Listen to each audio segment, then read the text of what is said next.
Em nome do Pai, do Filho e do Espírito Santo. Amém.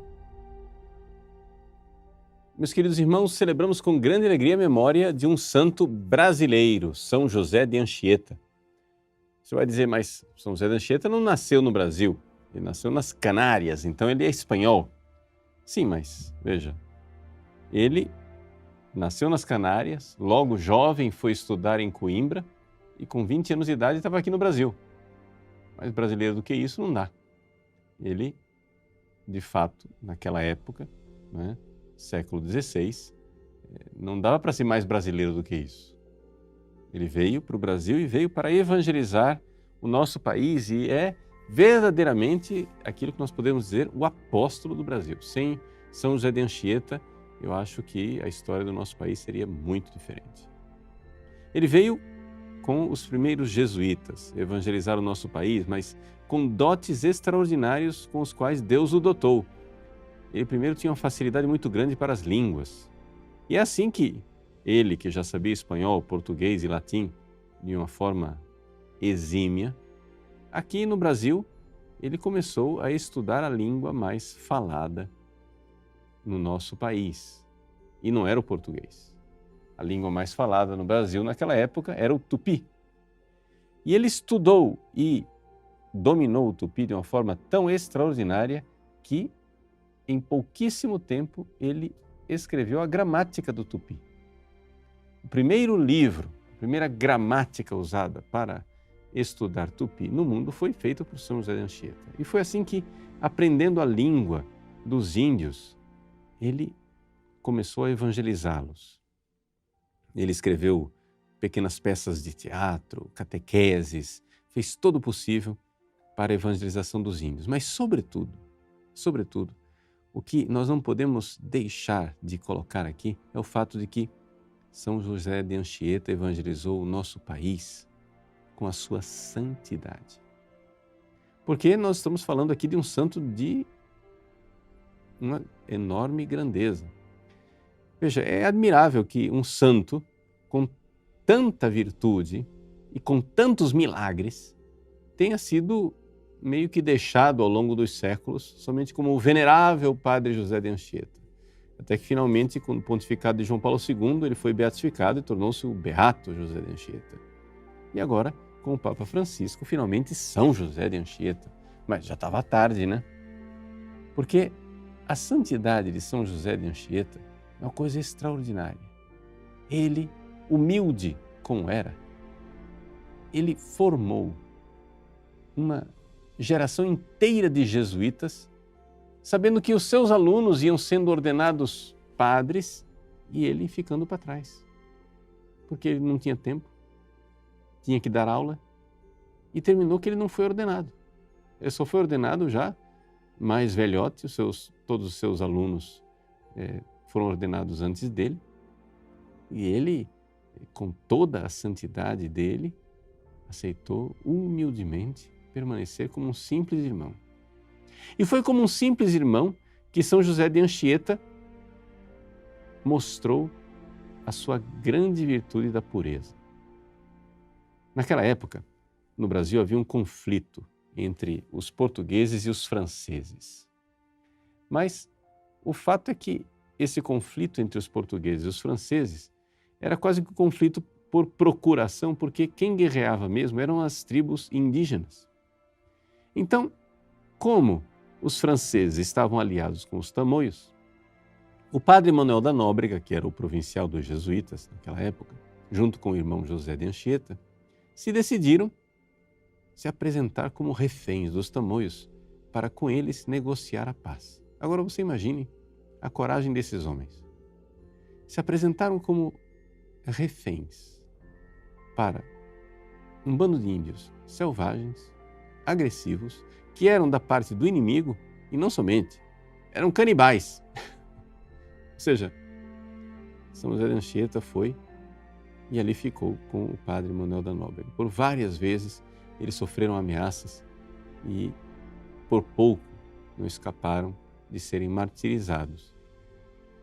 Quando no meio das tratativas entre franceses e portugueses e entre os índios, o padre Manuel da Nóbrega notou que ele precisava ir até os portugueses para explicar quais eram as disposições dos tamoios, ele falou para o irmão José de Anchieta: olha, irmão José, você vai ter que ficar aqui sozinho. E eu vou lá. E irmão José, sem dúvida nenhuma, aceitou. E sem o padre Manuel da Nóbrega, ele ficou lá sozinho, no meio daquela tribo de índios selvagens. Não somente. Índios que a todo momento ofereciam a ele as suas próprias índias, as filhas. Por quê? Porque eles não compreendiam como era possível que um homem ficasse sem mulher. As índias, todas despidas, sendo oferecidas a São José de Anchieta, ele recorreu à Virgem Maria e fez uma promessa. Fez uma promessa à Virgem Maria que iria escrever a vida dela em versos. É assim que foi escrito o maior poema em latim dedicado à bem-aventurada Virgem Maria, escrito pelo irmão José de Anchieta.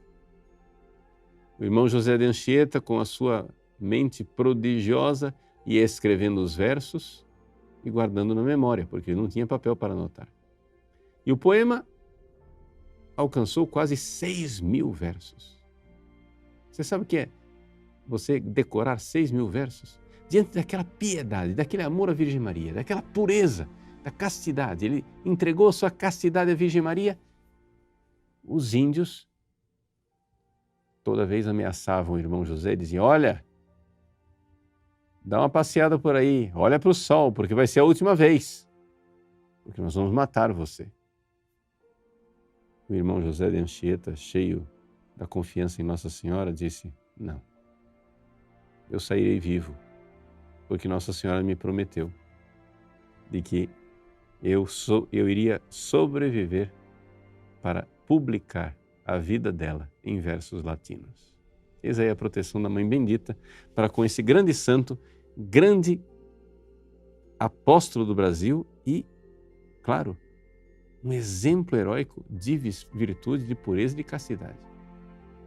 Quando finalmente o irmão José de Anchieta foi ordenado sacerdote, ele foi enviado numa missão de paz para trazer de volta 2 famílias que haviam abandonado os portugueses e estavam pendendo para o lado dos traidores, dos adversários de Portugal. Ele foi com o padre Vicente Rodrigues, uma série de outras pessoas, e um índio bendito, ao qual depois ele deverá a sua vida. Depois de muita travessia de rios e muitas aventuras, chegou a um ponto em que José de Anchieta, junto com a comitiva, estavam num rio caudaloso, numa dessas cachoeiras difíceis, e usando uma canoa de casca. É importante o detalhe da canoa de casca, porque quando a canoa é de madeira, se entrar água, ela boia. Mas uma canoa de casca, ela é tão levezinha que quando entra a água, ela vai para o fundo, como uma folha seca. Então, estavam lá numa canoa de casca e o padre José de Anchieta rezando o breviário, o ofício de Nossa Senhora. Virou o barco. Todo mundo nadou para a beira do rio e o padre José de Anchieta nada. Cadê o homem? Começaram a procurar ele debaixo d'água e nada. Meia hora depois, o índio bendito, que não desistia, mergulhou mais uma vez e encontrou o padre José de Anchieta e puxou ele para fora da água. E ele estava lá, são, tranquilo, feliz da vida. Perguntaram: mas padre José, como é possível? Faz meia hora que o senhor está debaixo d'água. O que é que aconteceu? Ele relata: eu não sei o que aconteceu. Eu só me lembro de 3 coisas: Jesus, a Virgem Maria e de não ter bebido água. Vejam que coisa prodigiosa. Ele em êxtase, debaixo da água. Simplesmente sobreviveu meia hora. Uma coisa impressionante de uma grande santidade. Foi esse grande apóstolo que evangelizou o nosso país. Foi ele quem, verdadeiramente de norte a sul, cruzou o nosso país, fundou a cidade de São Paulo, participou da fundação da cidade do Rio de Janeiro, colocou toda uma estrutura de catequese para os índios, foi provincial dos jesuítas do nosso país e morreu, né? Com grande odor de santidade, fama e verdadeiro taumaturgo pelos inúmeros milagres que fez ainda em vida e pelo milagre maior e o prodígio de ter salvado tantas almas. Que São José de Anchieta, lá do céu, reze por nós brasileiros, nós que somos meio ingratos e esquecidos desse grande santo que nos evangelizou e que nos dê não somente a virtude da pureza heróica de São José de Anchieta, mas uma vontade de evangelizar para fazer com que o nosso Brasil seja aquilo que a sua vocação divina determinou, um grande país católico. Deus abençoe você.